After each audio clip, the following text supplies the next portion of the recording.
Hey, Daryl here, and this is my daily devotional. A quick review to catch us up to where we are in the book of 2 Samuel. David has an adulterous affair with Bathsheba. Uriah, her husband, is killed. David is given this proclamation in 2 Samuel chapter 12 at verse 10. Therefore the sword will never depart from your house, because you despised me and took the wife of Uriah the Hittite to be your own, Bathsheba. Now, the curse is given. There's going to be calamities in the house. The baby dies.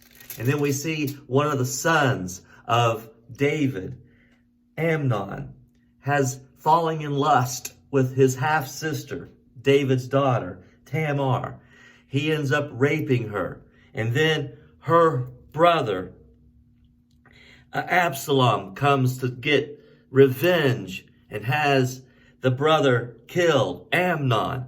Just the sword continues in the house of David. It's an awful, awful thing that goes on.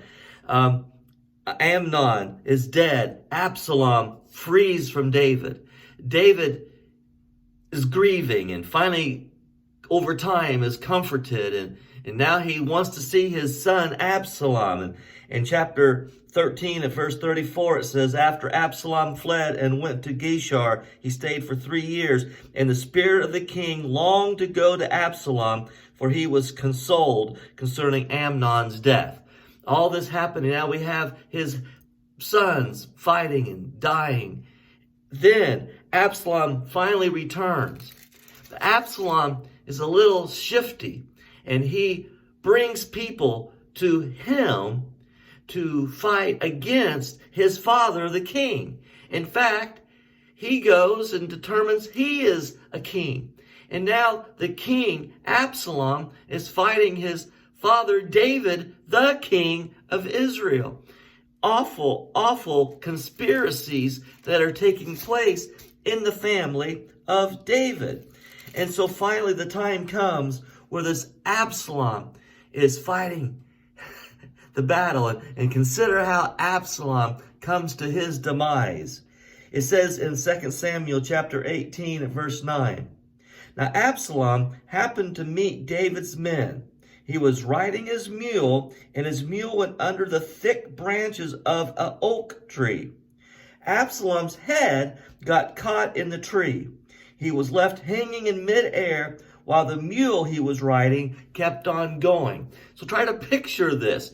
It's not funny, but yet it is a little funny.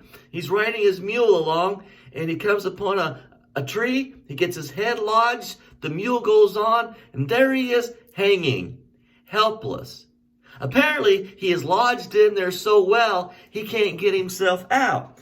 Because a few moments later, Joab comes back, and he is still there. And Joab says, I'm going to kill you. And he took 3 javelins in his hand and plunged them into Absalom's heart, while Absalom was still alive in the oak tree. And 10 of Joab's armor bearers surrounded Absalom, struck him, and killed him. This action between David and Bathsheba, the trend of that sword never leaving the house of David. What we see in sin is such a mystery, because we never can tell where the ripples of those sin waves will go. Oh, we may have forgiveness, but the consequences continue, maybe even for generations. So David is finally in a peaceful moment, and he's writing a song of praise. And I want you to consider his words as he reflects back on all that's occurred in 2 Samuel chapter 22 at verse 31.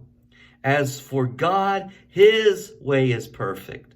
The word of the Lord is flawless. He is a shield for all who take refuge in him. For who is God besides the Lord?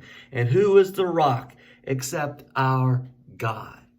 Oh, he had continued his own way. He learned the hard way. Now he's come back to God's way. God bless you. Good day.